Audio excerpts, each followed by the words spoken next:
Alrighty, well, we are at the top of the hour, so I'm going to go ahead and get started with the basic general updates from Dark Sky before I introduce our woman of the hour.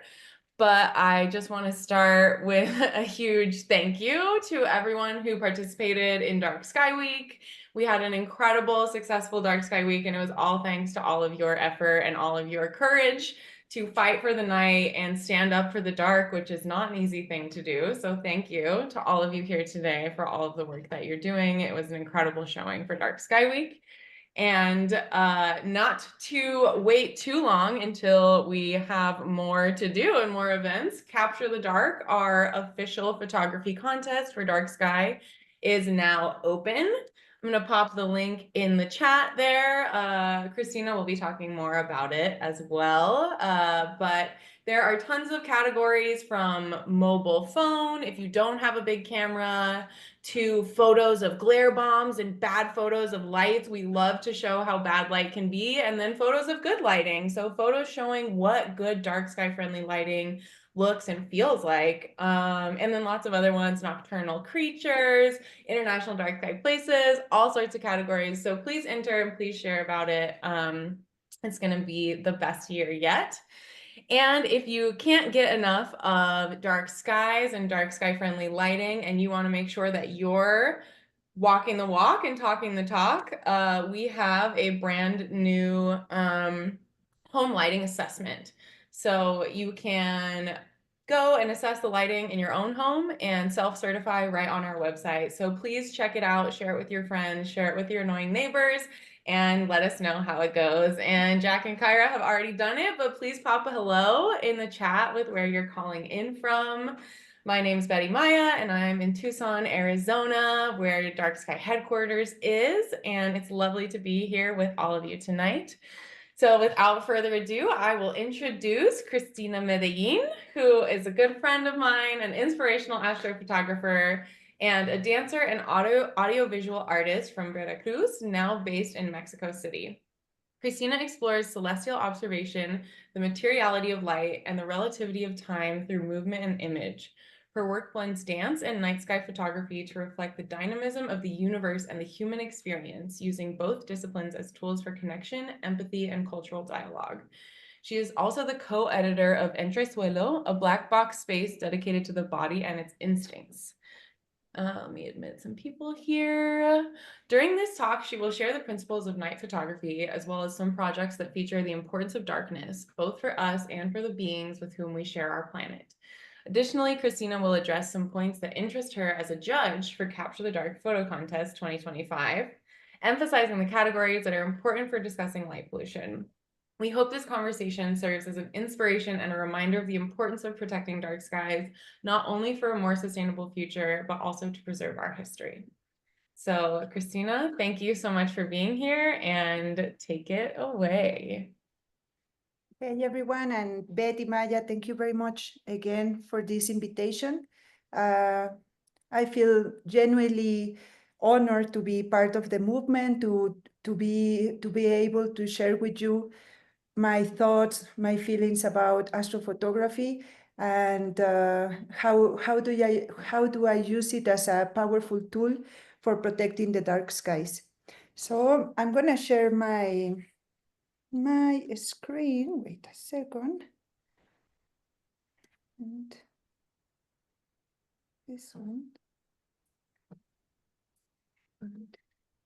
Ese desde acá. Okay. Esto. Okay. Okay.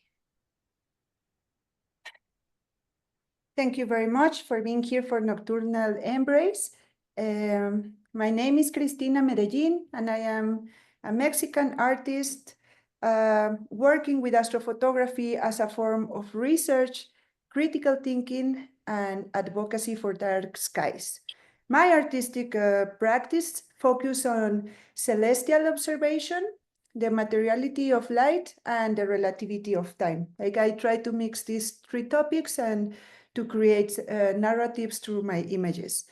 I found that I found in the night as a symbolic and physical territory, a kind of a, yeah, like a threshold where things change rhythm and they accumulate new textures.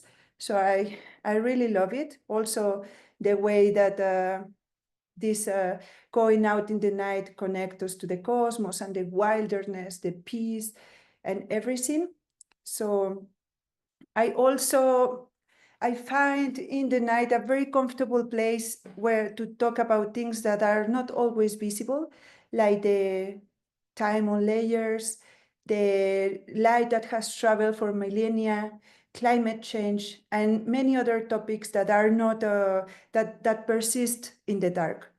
So through the years, some recent years, I have undertaken expeditions to document celestial phenomena from auroras, from a vessel in the Arctic Circle in Svalbard to a meteor shower in the cold night of Death Valley, as well as in Cuatro Ciénegas, Coahuila. Uh, I have felt the power, the mesmerizing power of the glacier, the mountain. I have seen a moonbow rising from a glacier. I've seen the stars appearing when the moon gets red in the lunar total eclipse. And I've been to Iceland as well, like to the very magical Icelandic skies with my friend Kari Letelier, Chilean photographer. You may know she's a twice NASA APOD, astronomy picture of the day. How do you say APOD in English? APOD? APOD, but basically, yeah. APOD. And this, yeah, I should say the disclaimer here because I speak Spanish and I try my best to share with you my thoughts like very properly in English. So it's just a disclaimer for you to know that I'm gonna try my best to share with you very properly. So I've been to all these skies. I try my best. I save my money and I just go to these dark places. But I live in other tropics, which is Mexico City. And here, when you want to see a very starry night sky, then you should go to this tunnel of science. It is called Túnel de la Ciencia, which lies underneath the underground of the city and is the longest transfer in all Mexico City. So this was an assignment because I was invited to talk to give an online astrophotography workshop with Cosmica Institute. That if you don't know them, this is the coolest project on space, art, and culture. Very, very cool things they are doing. Cosmica Institute. And they wanted a portrait of myself working on the field. And I was stuck in the city. I couldn't go out in during those weeks. And I went to the tunnel of science. But at the same time, I was thinking that, yeah, even the pictures are so beautiful. The night sky, what we can capture with our nowadays cameras is so beautiful, but it's very challenging to get them. So I want to point out about the astrophotography adventure because in my country and as many other countries in the world, to get away, to get out from City of the Lights is not easy at all. Neither it is to feel safe at night, to be honest. The night is not an artistic exploration field that we can go just like that and just arrive and work. It's not like that all the time. So it is a mission.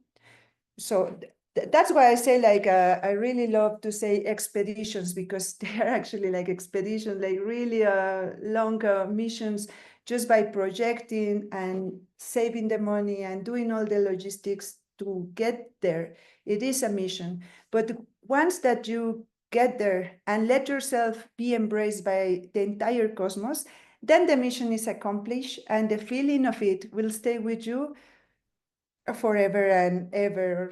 Yeah, forever and ever, I would say. So For me, astrophotography allows us to put our body in the night, to venture out and to camouflage ourselves within the blackness. I have a friend, Dr. Melanie King. She's from the UK, and she's got a PhD on her topic. I mirror a lot with her. Her topic is called Ancient Lights, Rematerializing the Cosmic Image, the Astronomical Image, sorry. And I was reading her thesis, and she talks about astrophotography is an embodied approach to astronomy, no? So you actually put your body there and place your body in the night, physically observing the stars. So this embodied practice connect us even more because we are putting our bodies there. So the experience is it transforms like all the way from outside to inside. So please also look at her work because she's also it resonates a lot with her. When she introduces herself, she writes that she's a working class artist, and I really think this is like a very good thing to say and to do in life. We are working class artists, but we are very passionate about what we do. So please go and see her work as well. And just by putting our body in the night, then you realize, like for me and for all of us who can go and see a starry night, it is a privilege. Many people in the world cannot get out from their worlds, from their chaotic little worlds, to see a night sky. So for me, it is a privilege, and it's the first time I venture out and I actually felt it, the stars, to understand that we, in our bones, we have the same material that is over there. It's this overview effect, no? That the astronaut says that when you find out, when you actually realize the scale of everything, of nothing, and it's not to feel less, but to feel here, to feel alive, and to be part of this impossible vast. So this connection with the cosmos, with this unmeasurable past. I also mirror with my friend Naum from Cosmica Institute, who talks about the universe as a one verse, one story. So for me, I think is the universe, or this universe, and this one story the common one story is the one that we are sharing today, nowadays. It is the time that we need to live here and be poetic about Earth, about the sky, about our bodies, about everything. And if we try it that way, for me, like just, yeah, I guess is all these previous things I've been telling you has strike on me, and like like all my body, they came in, came out, and they just stay inside. And it's for me, as for many other species, the night is the ritual space. So moths, bats, the dung beetle, flowers, foxes, like many, I don't know the exact number of the species that thrives at night, but I can say that it's even more than the half of the planet who needs the dark to actually fertilize, pollinize, live, die, nourish, everything. They do it at the night, so it's very important. And I bring the dung beetle here because yes, I'm focusing more in the astrophotography side, but I am also a dancer. And what I think about dance and why I do dance is because for me it's a ritual, a cosmic ritual to connect, to pray. So I dance, I pray, and as the dung beetle, who it is in the African savanna, pulling this bowl of shit, and he needs the stars to navigate and to arrive safe to its nest, no? So the scientists have found out that there is, when he wants to navigate in the night, he climbs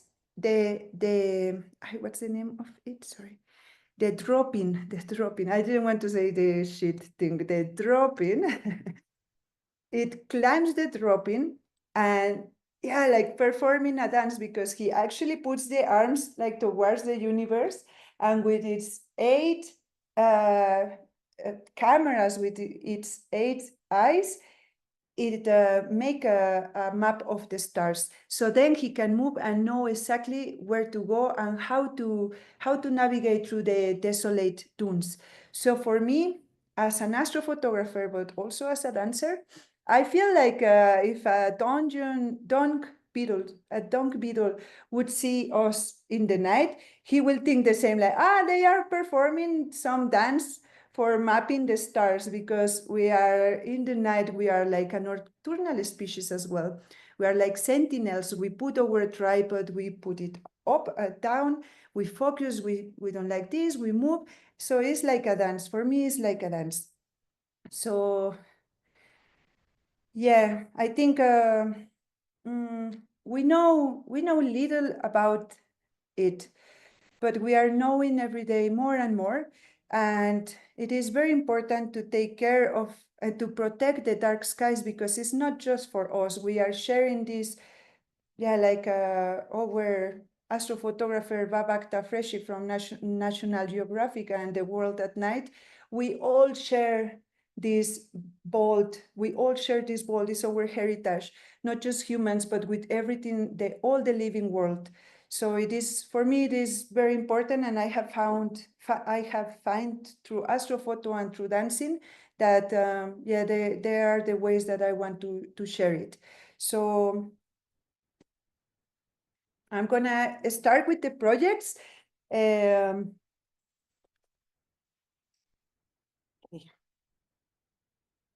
Right, the projects. Even if they could see, they could look, they could be, even that is just my personal taste on astrophotography, I can assure, and I will demonstrate my hypothesis that astrophotography is indeed a powerful tool on protecting the night sky. So I'm going to start with Voyagers, which is a project that has stuck with me for many years now. And it is a photography project that documents sculptural interventions in natural landscapes. Using only the light emitted by the stars at night, I capture each intervention with a road sign displaying the name and distance of a remote sun in relation to Earth. So this is me, and this is the sculpture. And my friend Victor Sandoval, he took the photo, and the fortune was so great that even a meteor appeared in this beautiful image of the Milky Way, the meteor, the sculpture, and myself. So I started with this picture, Icarus, 9,000 million light years away from Earth. And this was the time when the Hubble telescope discovered Icarus. I think it was like 4 or 5 years ago, because I remember looking at this news and they said, Hubble finds the ancient star ever recorded, and it was Icarus. And after that, maybe not even a year after that, they discovered Eariandel. So this Eariandel, 12,900 million light years away. They even say that in a cosmic scale, this could be few seconds after the Big Bang. So they have discovered this star from the dawn, they say, no, Eariandel. So I was very, and I am still very impacted by the fact that, yes, that as astrophotographers, I am very fascinated by the idea that everything I capture exists in the past, traveling this gigantic distance to get to the Earth or to the sensor of my camera. So this idea, combined with marvelous discoveries from Hubble telescope and James Webb telescope unearthing these very ancient lights in the universe make me think about Voyagers as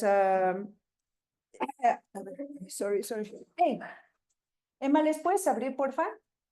Hijos de su pinche madre. Y déjale abierto, yo creo. Sorry, the little dogs.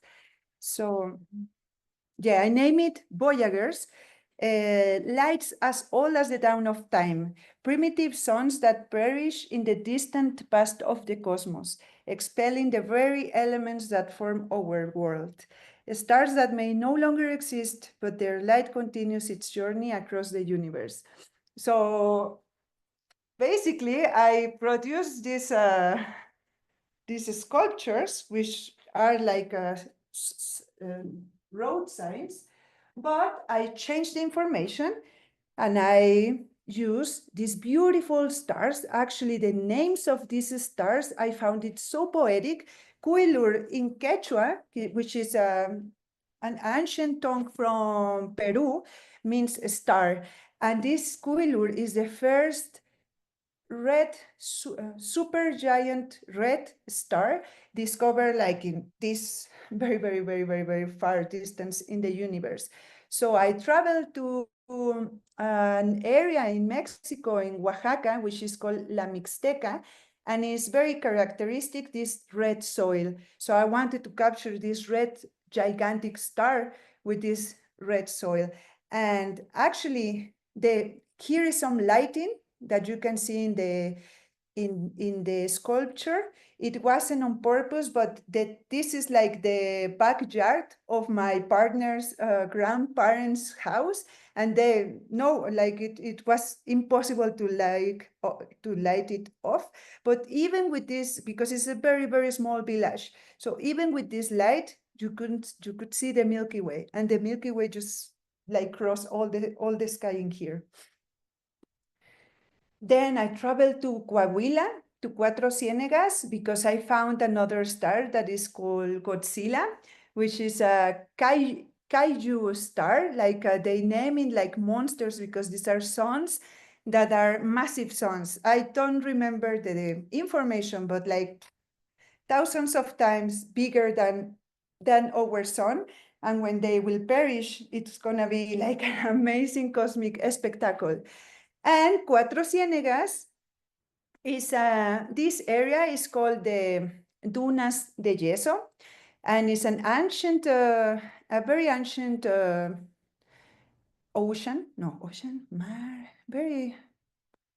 very ancient ocean where they have found fossils from dinosaurs. So I know Godzilla maybe it's not a dinosaur, but I found it like very cool to connect Godzilla with this Cuatro Ciénegas land, because it's full of fossils there, and there's a lot of investigation there. And in here, it's not a dark sky. We don't have dark sky protected places, but here it should be, because I will talk to them. It's super beautiful. This night, like you can see all the Milky Way crossing all the sky. And these people is very interested on arts. And they also have in here, I don't know if you have heard of this, but Cuatro Ciénegas is the home of the estromatolitos, which is the most ancient microorganism that live in water. So yeah, they love to protect the world. And finally, this is my fifth one, and one of the most difficult one, because I told you I went to the Arctic. I won an artistic residency for doing a research there, and it was unbelievable. Like I was living in a boat with another 30 artists, scientists, teachers, writers, and we were sharing all the time together and just be mesmerized by these landscapes. But my project was about these Voyagers lights. So I brought my sculpture with me, and it was very difficult. And just one night, the boss of the expedition, she said like, okay, Tonight is the night. We all gonna go with you, and we will make sure that you make your photo. Okay, cool. Because over here we feel, or myself at least, I feel scared about people, but over there you feel scared because the polar bears. So for this picture, I had just 15 or less minutes, and just the night, if you see the sky is still very clear, but then look at that, like I had an aurora, you can see Jupiter, you can see Betelgeuse, like 15 minutes of, 15 seconds of exposure capturing the eternity there. Like Motra is 10,400 million light years from here. So this is the project. I hope someday you find one of these in the world. I'm doing it like more seriously. As I tell you, this project has been with me for many years, and I plan to continue because I want to put some information about this. So if someone finds these things in the landscape or in the highway and say, oh my God, Andromeda, oh my God, 2.5 billion light years, maybe you connect with something, no? Maybe something shifted in your head and you say, like, okay, no, we must do things better this time.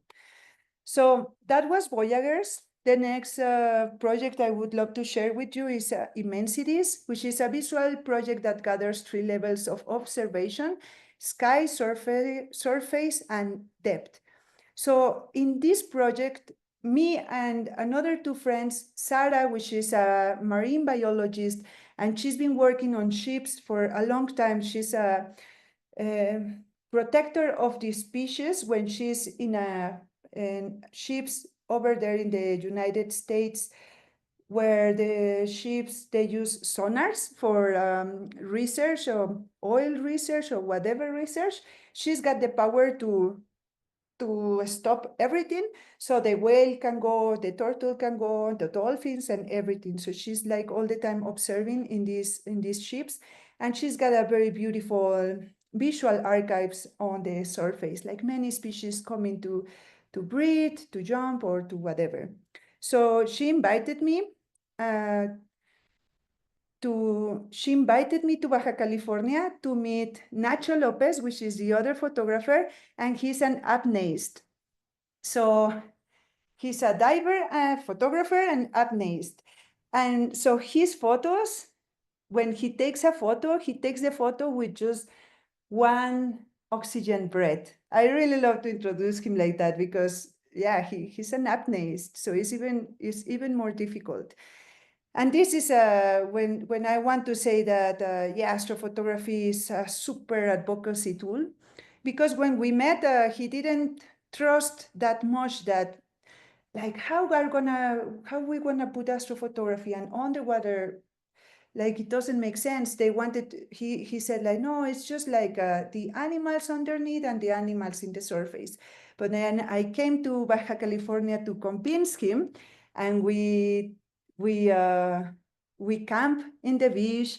We have a fire there. We start talking about the stories, ancestors, and that he's from Spain. So I was telling him about our Aztec traditions, Mayan tradition, and the sky, and on the underworld, and this and that. And I convinced him. And the next day, he showed me this picture of a green turtle. And he already have checked my Instagram, and he said, like, yeah, you're right. I think that this turtle can go with the Andromeda galaxy, and also with the meteor, because the colors and this and that. And we were saying, like, yeah. Also, I knew that that in ancient Japan they use the shield of the turtle in adivinatory ways, so like an oraculo. So I was thinking, like, yeah, the meteor is also like an oraculo, is a fortune thing. It's like you should make a wish, no?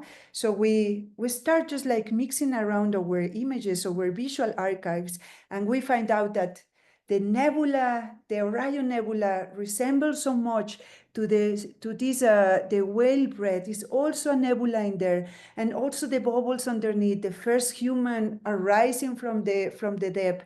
So we say, like, okay, yeah, let's do this, and we start gathering all our images, and the ones that resemble made Immensities project. At the same time, we wanted to, because now we're talking about dark skies, but here in the city, many people, they don't know the ocean. They don't know the creatures of the ocean. They don't know about the whales, about the dolphins, about the turtles. They don't care about them because they don't know them. And also they don't know the dark skies. Many people in the world have never seen the Milky Way. So we cannot, yeah, astrophotography is a very close way for people to get connected to this powerful feeling, no, of the universe, and also of the marine life. So we end up the exhibition with these images, and I like this image from Nacho. He made it some years ago. I made this also some years ago.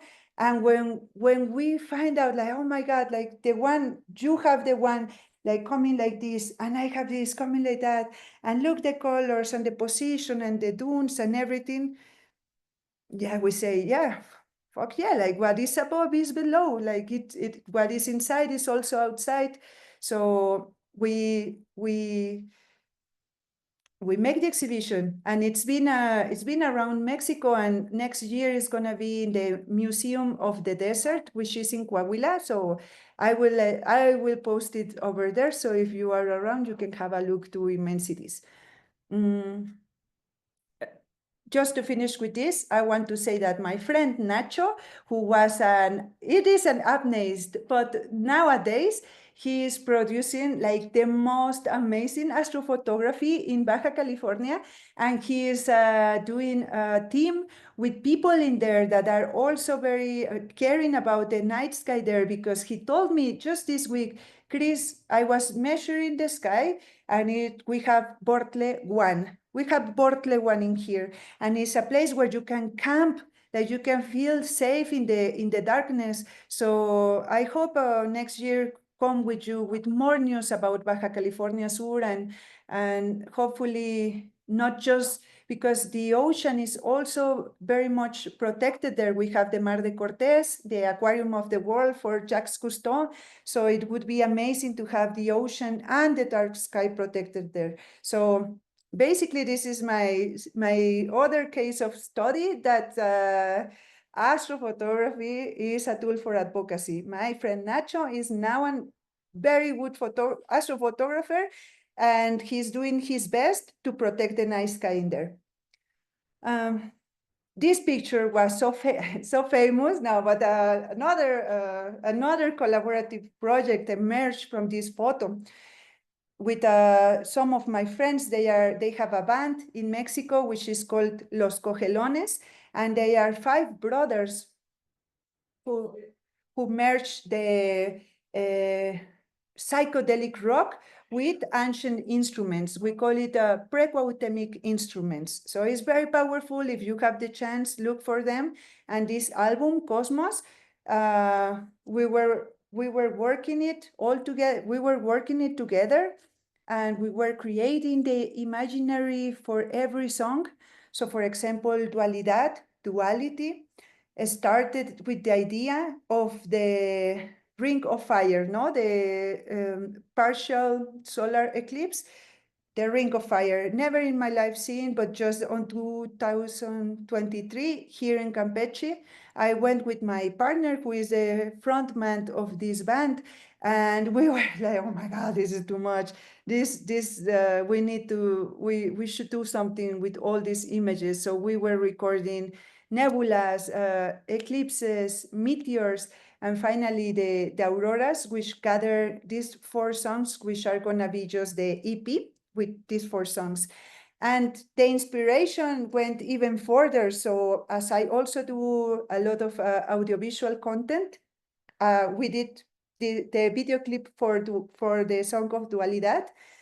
And if you have also the chance, please visit the site in YouTube, because we were working with a close friend from Los Angeles, and he works with 16 millimeters, so his material is super beautiful. And the idea of the video clips comes from the image of the annular solar eclipse. And we wanted to say that in a world divided between good and evil, black and white, war and peace, today we want to share that a day cannot be without a night, that water and fire, though opposites, when they come together, they are medicine, like in the Temazcal. And that even what seems impossible to bring together, like the sun and the moon, they can merge in the magic of an embrace. So we did Dualidad, and then we say, okay, let's produce the next song, Cosmos. And the idea for this video clip was basically a meteor shower, and the idea of getting out from the city to see a meteor shower. And once you get there, you find out and you discover that, oh my God, we are made from the same material from the stars, from all these meteors. Like life comes from there, and what is above is below, and what is inside is also outside. So also, if you have the chance, this is a very beautiful work by my friend Aisel Wicap, and she did frame by frame in this sequence of the video. Frame by frame, she was doing my meteor shower, and then the meteors just start to blend with their skin. And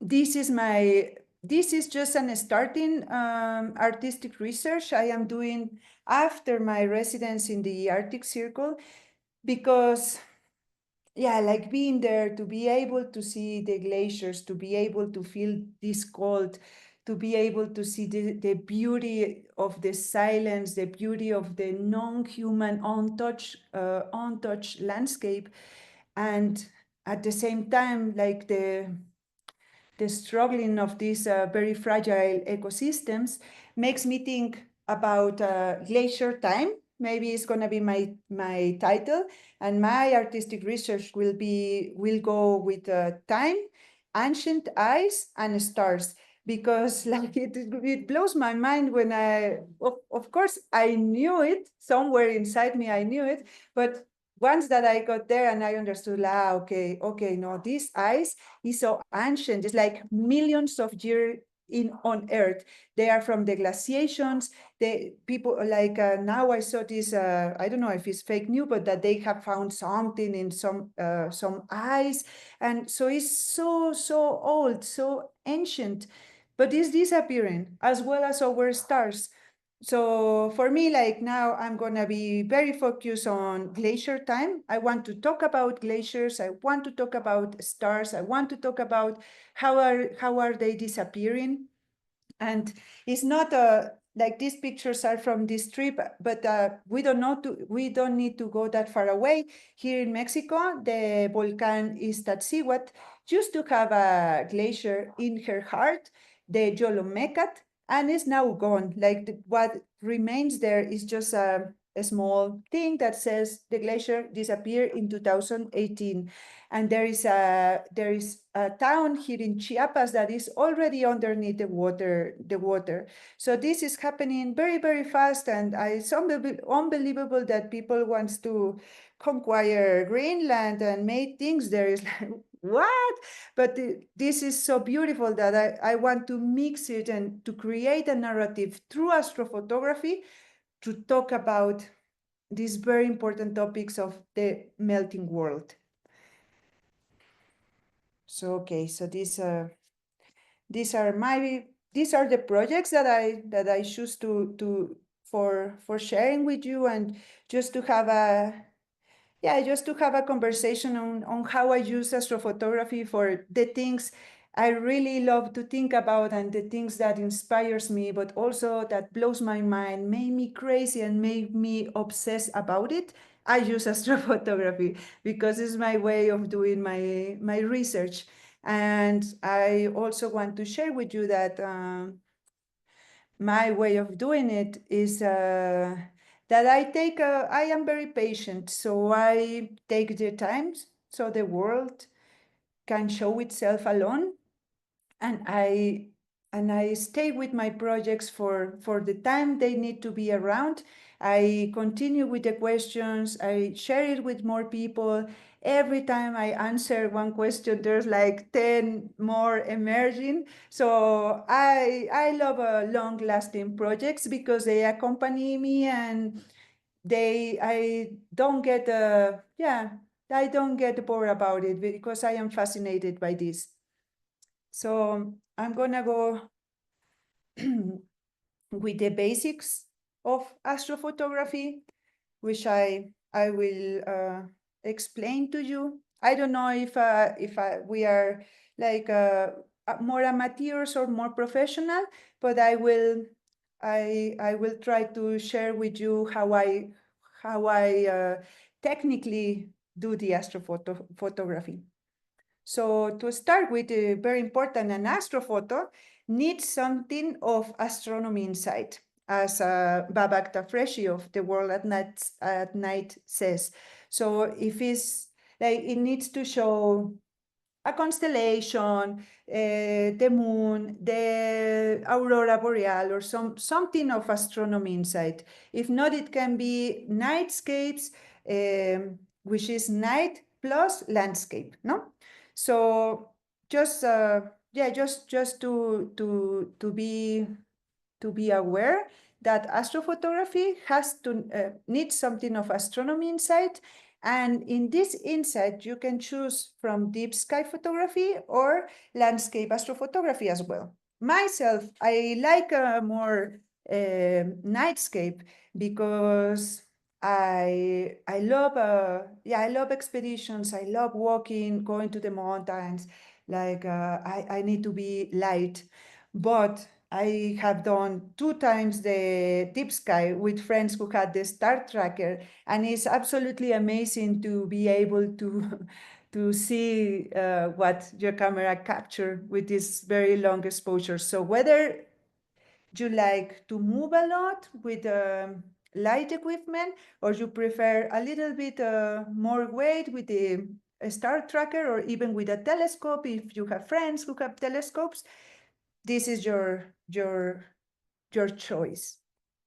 And first of all, like what to shoot? I think that's very important. What to shoot? Getting familiar, study your subject, actually be obsessed with your subject, and always be aware of time. Like always be aware of the position of the Earth, the position of the moon. Where does the Milky Way rise? At what time the moon is setting? Did I see it in the day? Like what day is today? Okay, the calendar. Where, like, which constellation I see in winter? Where is it coming from?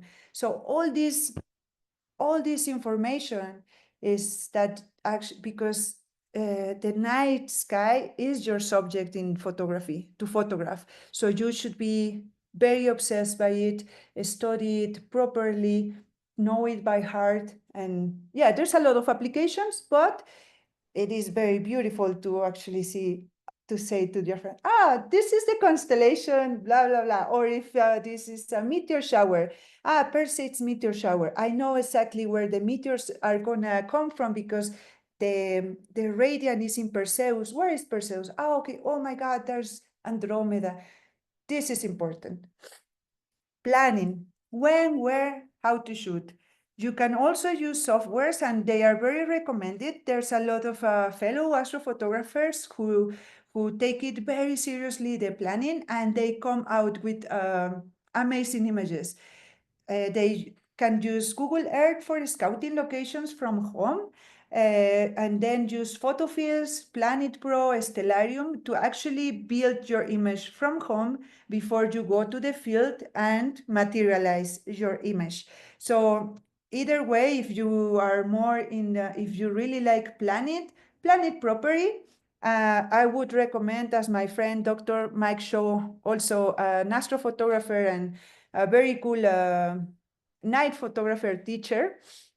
He told me, like, yeah, before the applications, create your own planisphere, study your planisphere, And it's very easy. You go to this page, to this site in the sky.org. You put your latitude, you put the year you are in 2025 latitude, and it gives you the planisphere. You do it, and then you can see like, okay, these are the things that I can photograph this month, this other month, this other month. So planisphere is very beautiful. For me, it's been a special tool. I really like ¿cómo se dice? Como analog, handmade things.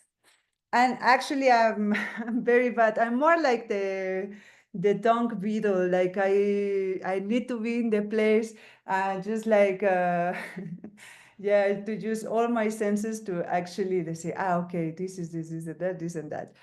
And for example, for me, this celestial conjunction, even I think that even if I have planned it, it wouldn't have been more perfect than these images with Venus and Jupiter. When I was visiting my friend Nacho in Baja California and we were camping on the beach, I knew there was a conjunction, a celestial conjunction that night, but we put our tent in there. And then like 5 in the morning, there was like a bright light, if someone has lighted something, and I opened it and it was, oh my God, this is in the middle, unbelievable. So plan, but also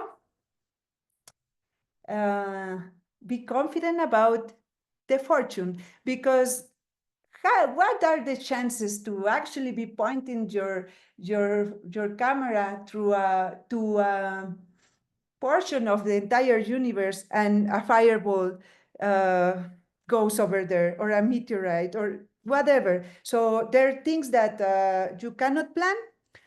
So you can just trust in the fortune and be prepared and be ready to be amazed and to capture the things. Next thing, the gear. It can be a DSLR or a mirrorless camera, full frame, or if you want a prop frame is fine. If you're starting, just like it's good. You can do it also with your telephone, also with GoPro. Lens, look for 2.8 or faster, but 2.8, you can do decent astrophotographies. Invest in the steady tripod. It's more heavy, yes, but a good tripod is the difference with a very in focus, sharp image and one that is blurry. So a steady tripod would be a good frame for you. Remote cable, intervalometers, because you don't want to touch your camera. It's the light comes just like that. Charged batteries, extra cards, red lamp. Always use the red lamp because the red light is more friendly for all the other living things. So they don't, if you go with your light bulb, first of all, you will never be able to get the night vision on you, and you will harm the other animals. They are using the night as their ritual space. So use the red lamp. Bring comfortable clothes. Very important. If you are in the cold, bring I don't have it yet, but I will someday. The gloves, very important, the gloves. Keep your hands and your feet warm. Water, tea, coffee, whatever you like to drink, and bring your thermo. I would say like with this, you can, if you have something else is good, but with this you are absolutely fine. It depends on what you want to shoot. You can use a 20 millimeter to get more wide angle image, or you can get a telephoto. See, I have it's actually it's not a very fast lens, but it's the one that I have. I have bought all my equipment with one of my friends and we work in many other things. So we have this one is 100, 400, 4.5. But for moonshots, or for moonshots, basically, is quite good. And this beautiful image, I didn't plan it, but the fortune was also next to me, and I could see this waving moon disappearing in this mountain in Las Sierras Nevadas. And what you can see is the earth shadow um, impacting on the moon, and then the last remaining sparkle from the sun in the moon.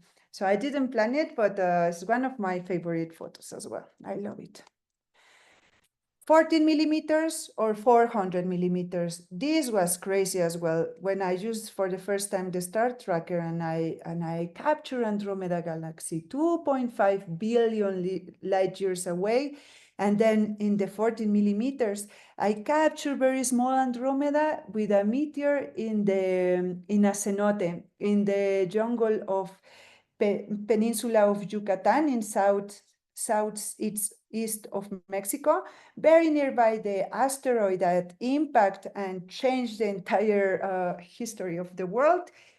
It makes the cenotes and everything. I was doing a documentary and I knew I had one night off, and that night was the Perseid meteor shower. I know that for meteor showers you should be in a wide open space, but I didn't have that. It's jungle or city. So I went to the jungle, and as you can see, you cannot see anything. I couldn't even put my red lamp because these places, the cenotes, this is like the entrance to the underworld from for the Mayan civilization. Nowadays, and I guess back in that time, they are the house of millions of things in there. Bats, moths, birds, every kind of birds that you can imagine, tarantulas, insects, beetles, like everyone was there. I was sleeping next to a tarantula, and I just find out in the morning that the tarantula was sleeping like just next to me. And I don't like, it's not that I don't like spiders, but I fear a little bit about the spiders. And that night it was so magical with the not even a spider, a tarantula, that are much better now. That it was so beautiful that to share the night with that animal. So in this we have same subject, the Andromeda Galaxy, with the 14 millimeter and the 400 millimeters. So it depends on what do you want to capture. Camera settings, very basic camera settings, but shoot in RAW, always shoot in RAW. You will have more information to work with. Turn down the LCD screen brightness, please, because it will also help you with your night vision to get used to the dark. Turn down the long exposure noise reduction unless you need it very badly, but if not, it will take you memory and time that is precious in the night. Use manual white balance from 4,000 to 5,500 Kelvin for natural looking nightscapes.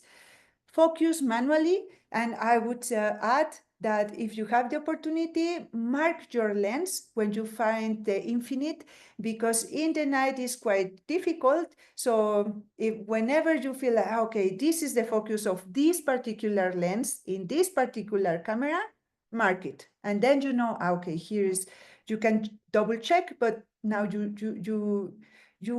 are more free in the night because you don't need to worry that much about the focus. Keep your lens wide open.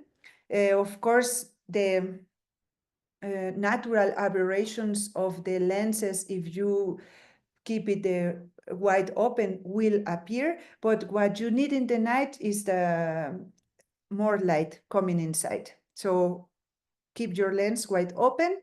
The ISO between 3,200 and 6,400, you should be fine. And the shutter speed in the NPF rule, which is aperture, pixels, and focal length. But you can find this NPF in every the applications like photo fields. You just need to put, I'm using this camera with this focal length at this aperture is how many pixels, and it will give you the shutter speed. So you have your stars pointy, they are sharp, and they are not blurry with the natural air rotation movement.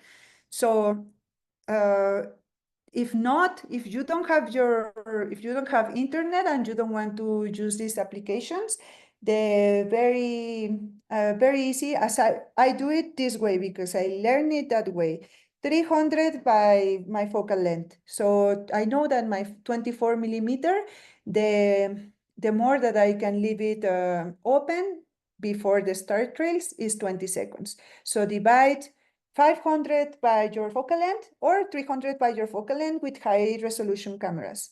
And just the golden number for a successful night sky photography would be around 20 seconds, 3200 ISO, and f2.8.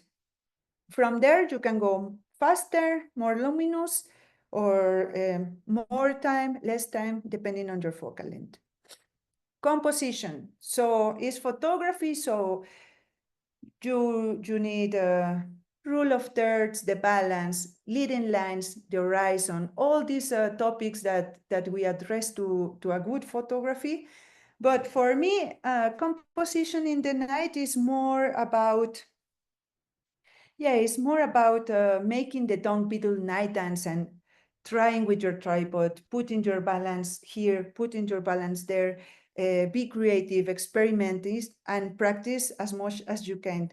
Because just with the practice and just by doing it and experiment, then you can find your voice in the darkness. So for me, the composition is about that. So be ready, always ready, but also be patient and be curious about how can it look in here.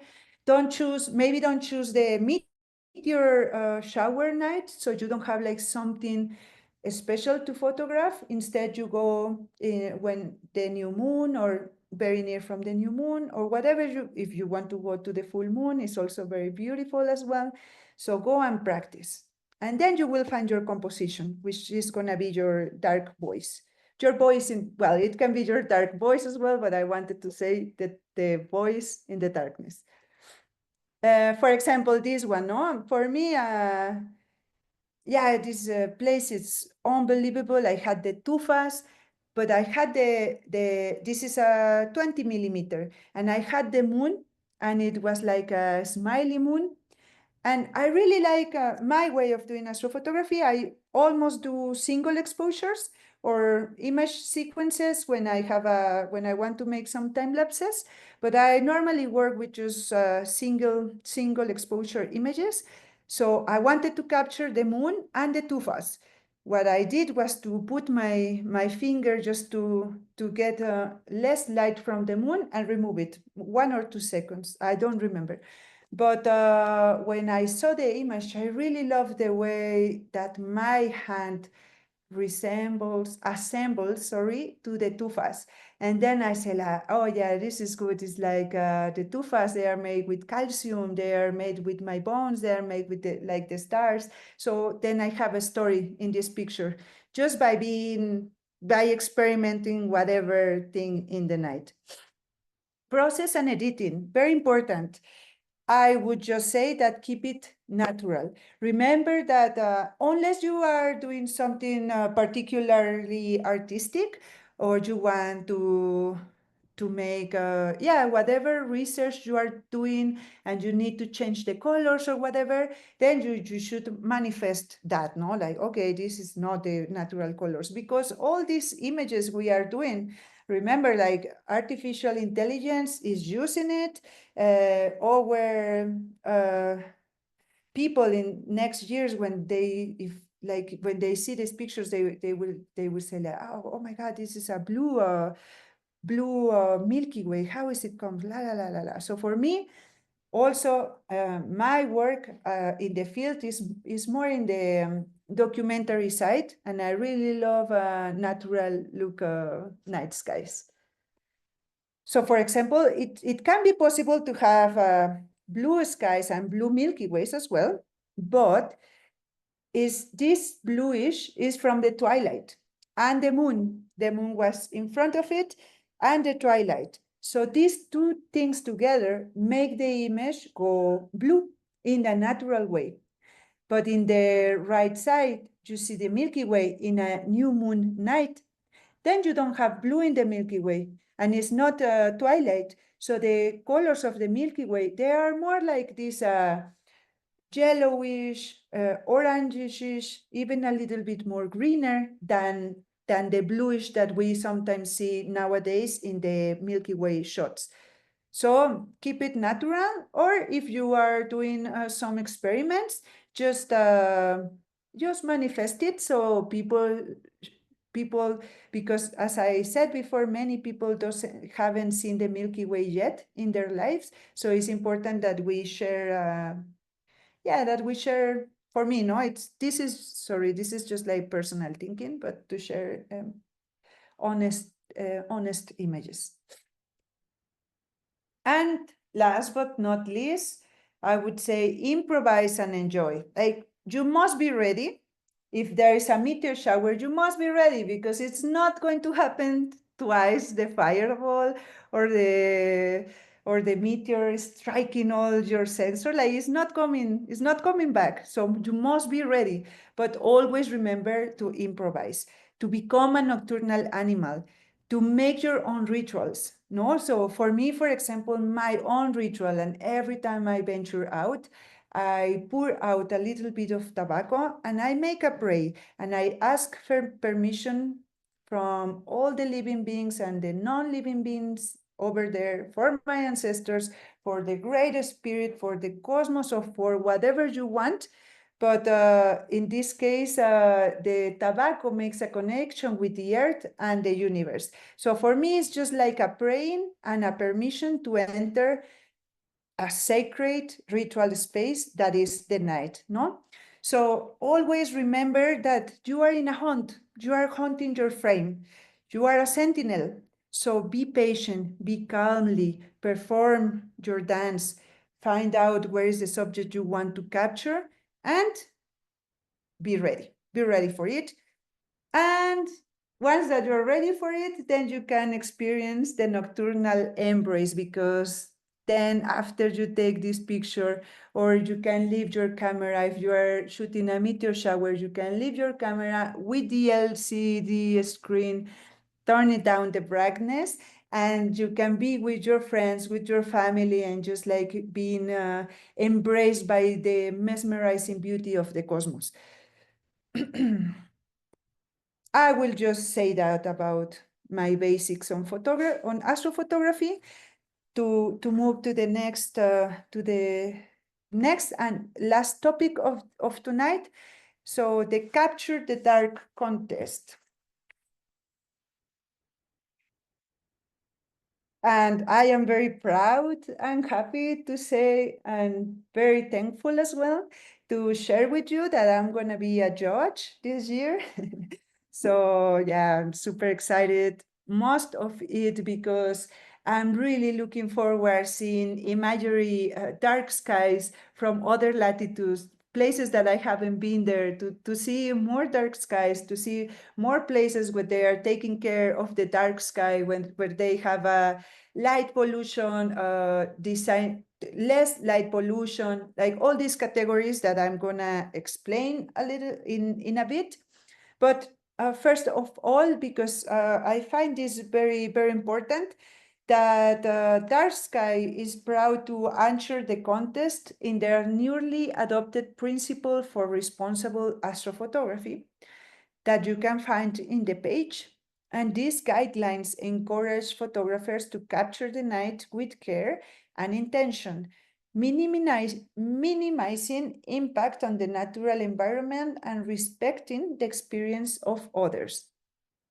So you can have a look and during your free time to digest these principles, but basically they are this: use light responsibly. So nowadays with the astrophotography being it's not trendy topic. It's okay. Astrophotography rises popularity. There's more people in the ground doing it.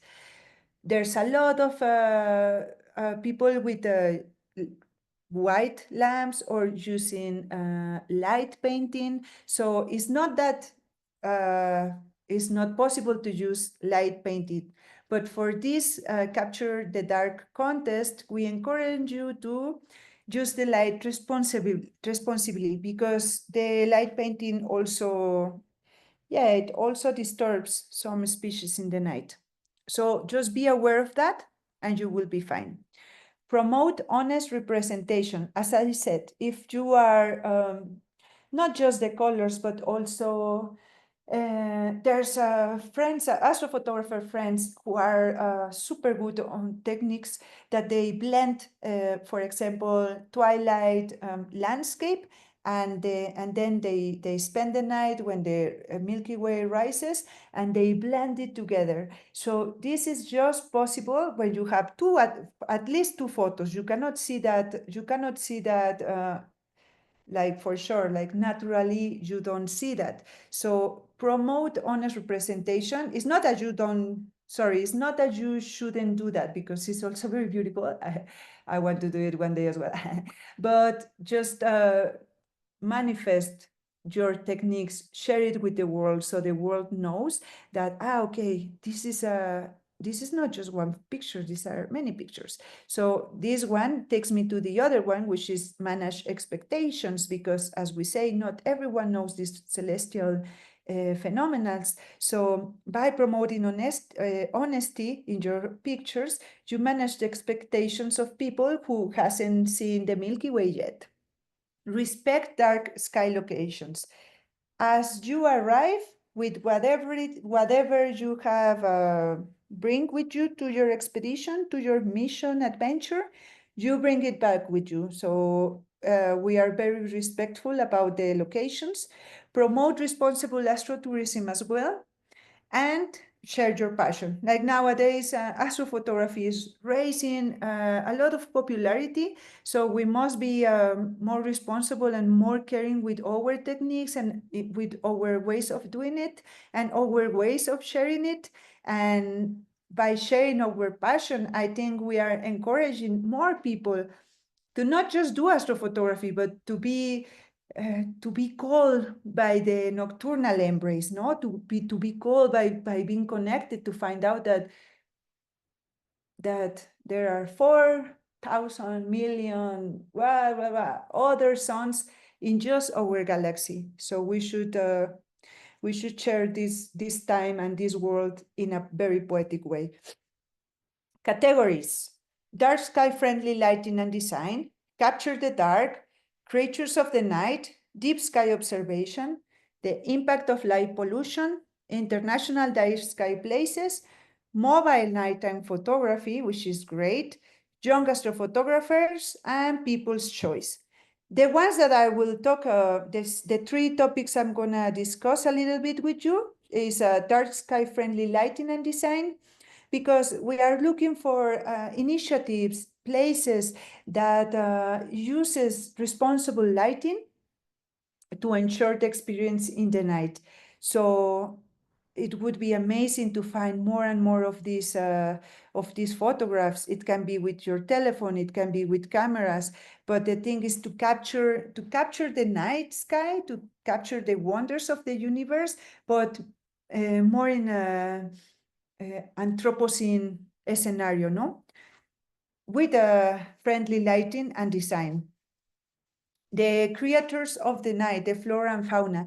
In this one, we would love to see, as I said before, like really, there's so many species, like more than the half of the creatures in the world are nocturnal. They are nocturnal. Not only animals, there are flowers that blooms in the night. And I find out that, oh my God, when I see these flowers, I wish someday I would do a picture or a project about this, because a flower that blooms in the night, it blows my mind actually. So, or imagine, what about this dung beetle? Look, performing its dance in the African savanna, mapping the stars in his brains. So we are looking to show to people how all these species, how the flora and the fauna uses the night and needs the night to thrive, no? If you want to picture a tree, for example, it is possible as well, but choose a tree that is absolutely merged with the night sky. And the last one, the impact of light pollution, which is, I think it is, for me, as an astrophotographer and as a human being, And as an artist as well, as a communicator, I think it is very good that this is a very special category, because also by showing this, the impact of the light pollution, our dispel, our desire for dispelling the darkness, it's a good way for people to understand, like, okay, we can see this Milky Way, this very beautiful Milky Way, this constellations, the meteors, the auroras, whatever celestial phenomena occurring. But if we continue in this way, we will just see, like here in the Mexico City, that you don't see, the stars are almost disappear. Like you see some whitish, grayish, orangish, because there's a lot of smog as well, but there is a lot of light, a lot of light. So we want to see the impact of this light. We encourage you to look for these representations, to share it with the world, so the world can see, like, oh my God, this is, no, why are we doing this? Let's turn down the lights. I don't know if you hear about this, but there was some months ago, there was a huge blackout in Chile, and my Cari Letelier, my astrophotographer friend, she was like, hey, Guachita, I don't know if go out to take pictures or stay at home, or everyone is like, let's go out, or we should stay home, because in the darkness, also the bad people goes out as well. So it was like, of course, all the astrophotographers, they all went out and they were capturing from Santiago, Chile, like from many of the cities of Chile, because it was a huge blackout. And then the lights came again. So I think it is important to have this category. And if you can, whatever category you like, if you are more like into the beauty, it's also very good.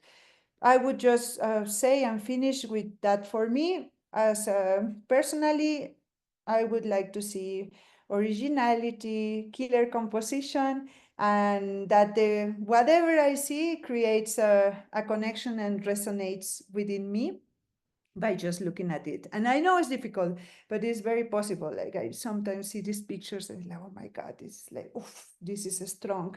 So I'm looking for that, and also to actually see more astrophotographers, more narratives that share our passion of the dark skies, to know the skies from Australia, from other places in the world that I've never seen. I would love to see this. And I would love to see as well places that are not that famous for natural dark sky protected, but more these jewelry, no, ¿cómo se dice? Joyas. Mm, well, I just want to see whatever you got, just bring it. And yeah, Tlazocamati, the love is filled in here. Thank you very much for listening and to be here present tonight. And I would, Betty Maya, if you want to say something, or if someone wants to ask something or to add, now is the time. I will shut up a little bit. Yes. No, thank you so much. That was incredible. I loved hearing it again for the second time. I think this was my favorite version. Uh, Yeah, I'm less nervous. I will say, yeah. because it's in another language, and I'm very passionate about it. So I get very excited, and I try now to, and also now here is the night, and I'm very nocturnal. So now I feel like yeah, this is good for me. Yes, yes. Now we're in our happy Yeah. place in the dark. Yeah. Well, thank you so much again for your talk, for sharing all of your wisdom with us. I love your viewpoint, how you see the world and how you see astrophotography. It really resonates with me, and I think it's resonated with a lot of people here today as well from the comments.